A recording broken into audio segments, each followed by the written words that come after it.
Hello. Hello. My name is Caroline. I just moved to Akron on October 1st. And since there wasn't a title yet when I signed up to perform, the title is going to be A Taste of Many Homes. In the last 4 years, since I graduated in high school in 2012, I have moved through 5 different physical, houses, homes. But through most of that time, the home was one person, and her name was Dave. We met at Ohio Wesleyan, where I went to school my freshman year of college. And through that time, while we technically had different physical homes with our dorm rooms, our emotional home really was with each other starting that year. We slept in the same dorm room and got to know each other really well through all of our time working together in theater. And then by the time we got through at the end of that year, and I knew it wasn't the school for me, we decided to move to the city together and make our first physical homes in Chicago there. So the first home we had was in Evanston, Illinois, just right outside of Chicago, but still on the Chicago public transit system. And when we moved there, it was right after my freshman year, right after he graduated, and we were both pretty broke.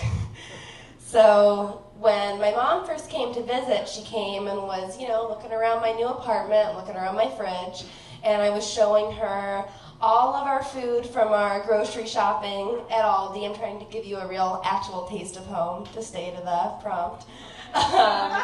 So we would have rice once a meal per day. We were keeping it pretty cheap.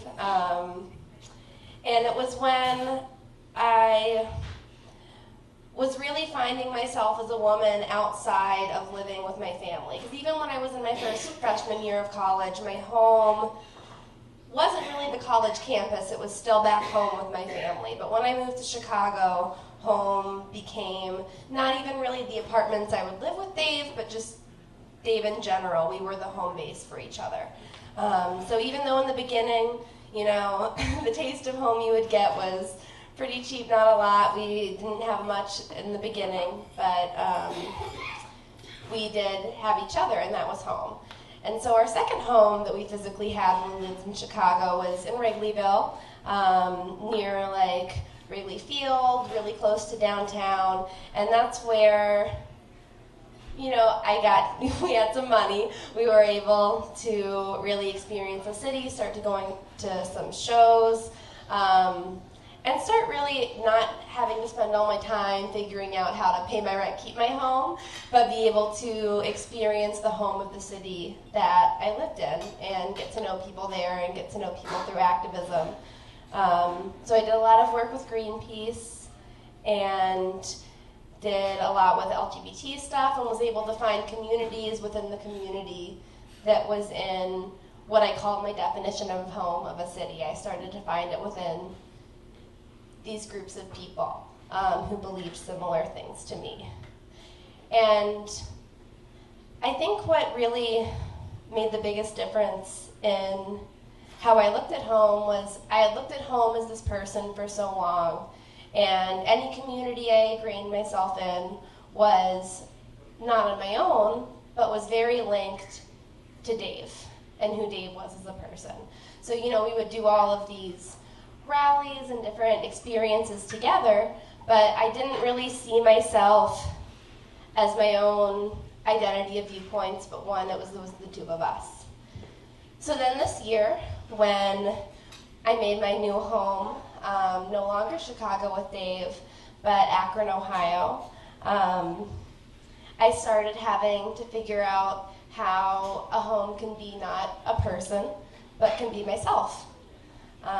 And my cat. But it's a very interesting thing trying to start to spend time with yourself at home. I never had realized that through living in a dorm room and living with my parents and then sleeping in the same place every night as Dave, that so much of what home was really had to do in finding a way to focus outside myself and engage in someone else and really be able to avoid to relax. Versus now I'm at a place where at the end of the day, I come home and instead of being able to hear about someone else's day and hear about their reflections on, what's going on in the world and all of the troubling things in the news right now.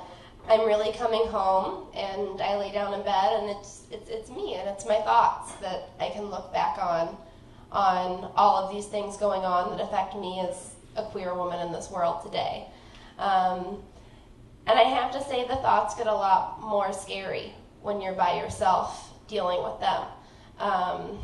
Dave is a genderqueer individual as well, and so we both had a lot of fears through all of the climate that was going on. And the way that we would deal with those fears would be through the fact that we would always have home in each other. That even though there were going to be people that would judge us for our sexualities and for our gender identities and who we were, that we would still have this home in each other. So now living alone, I'm coming to this place where I really have to look at how I can find home in myself. And I personally think that even within future relationships, and I do think that I'm someone who would want future serious relationships, but I don't know if I ever want a person to be my definition of home again.